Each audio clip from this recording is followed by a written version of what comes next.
अर्जुन भगवान श्री कृष्ण से पूछते हैं, हे मधुसूदन, वह कौन सा दोष है जिसके चलते प्राणी गर्भ विषय में आता है। वह गर्भ में पीड़ा के साथ ही जन्म के समय भी कष्ट का सामना करता है और कई प्राणियों को जन्म से ही कई रोग घेर लेते हैं। ऐसा क्यों होता है? मनुष्य ऐसा क्या करे जिससे वह जन्म मृत्यु के बंधन से मुक्ति पा ले?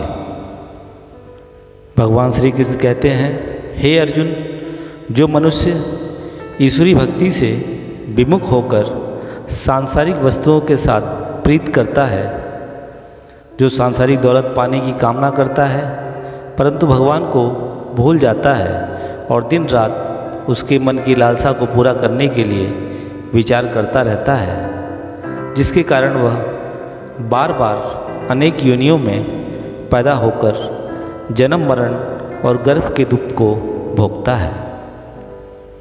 अर्जुन श्री कृष्ण से सवाल करते हैं, हे माधव, मन तो काम क्रोध मोह लोभ और अहंकार जैसे विकारों का निवास है। इनसे स्वयं को बचा पाना कैसे संभव है? कौन से प्रयत्न किए जाएं जिसके चलते मदमस्त हाथी के समान इस मन को वश में किया जा सके और ईश्वरी भक्ति में लगाया जा सके?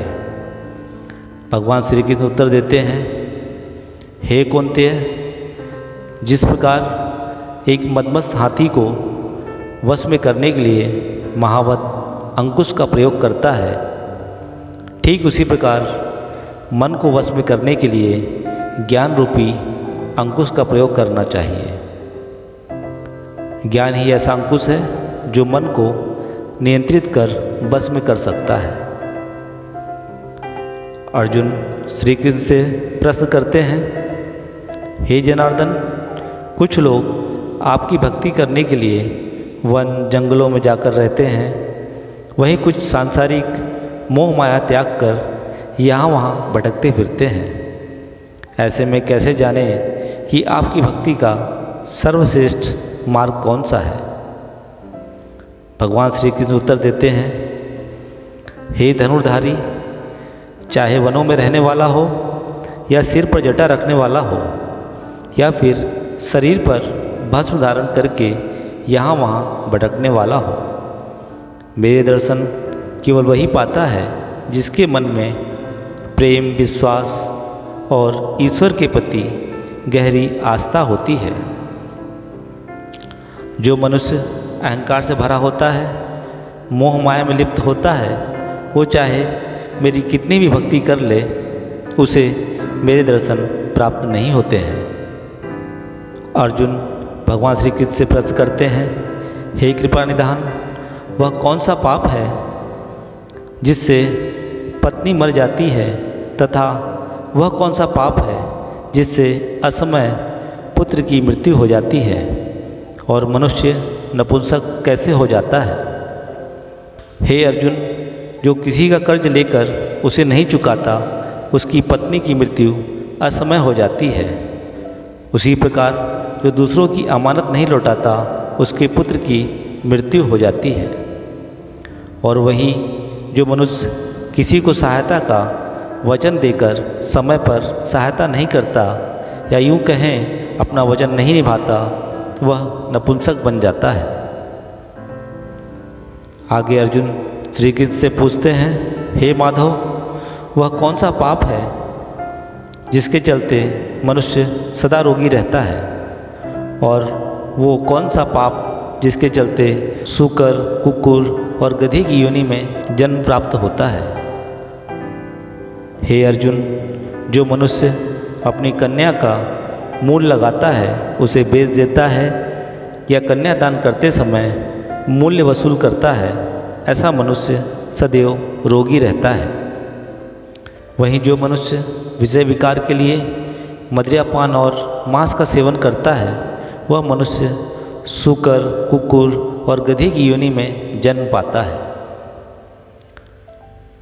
अर्जुन श्री कृष्ण भगवान से पूछते हैं, हे माधव, आप कई मनुष्यों को ऐश्वर्य जीवन उच्च स्तरीय रहन सहन, स्वर्ण आभूषण, सारी सुख सुविधाएं प्रदान करते हैं और किसी को स्वरूपवान और किसी को कुरूप बनाते हैं।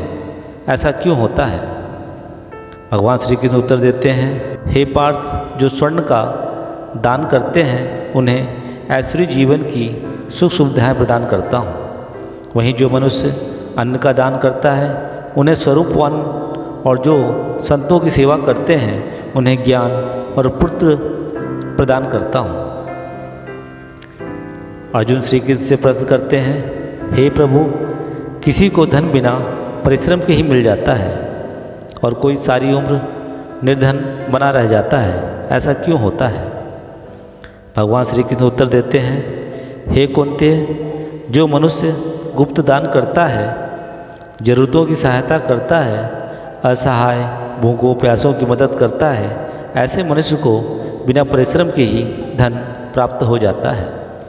अर्जुन भगवान श्री कृष्ण से पूछते हैं, हे जनार्दन, श्रेष्ठ गुरु की क्या परिभाषा है या गुरु किसे बनाना चाहिए? भगवान श्री कृष्ण उत्तर देते हैं, हे पार्थ, जो अपनी सभी इंद्रियों पर विजय पा लेता है, जिसे संसार और सांसारिक मोह माया का जरा भी लोभ नहीं रहता और जिसके मन में सभी के प्रति उदारता रहती है, जो ईश्वरी भक्ति को ही अपना आखिरी विकल्प मानता है और सत्य को धारण करता है, वही श्रेष्ठ गुरु कहलाता है।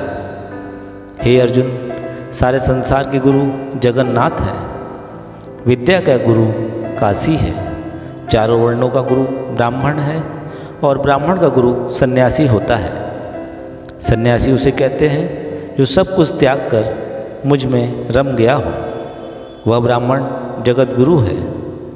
हे कुंती, गुरु दीक्षा के बिना प्राणी का उद्धार संभव नहीं है। हे अर्जुन, जो प्राणी इस संवाद को पढ़ेगा या सुनेगा वह गर्भ के दुखों से बच जाएगा। इतना ही नहीं, वह नरक यातनाओं और जीवन मरण के झंझट से भी मुक्त हो जाएगा। यहाँ पर गर्भ गीता की इतिश्री माना गया है। दोस्तों, ये गर्भ गीता का संपूर्ण सार था, जिसे सभी गर्भवती महिलाओं को पढ़ना या सुनना चाहिए। सही बात है ना दोस्तों? एक बार तो बोलना पड़ेगा, राधे राधे।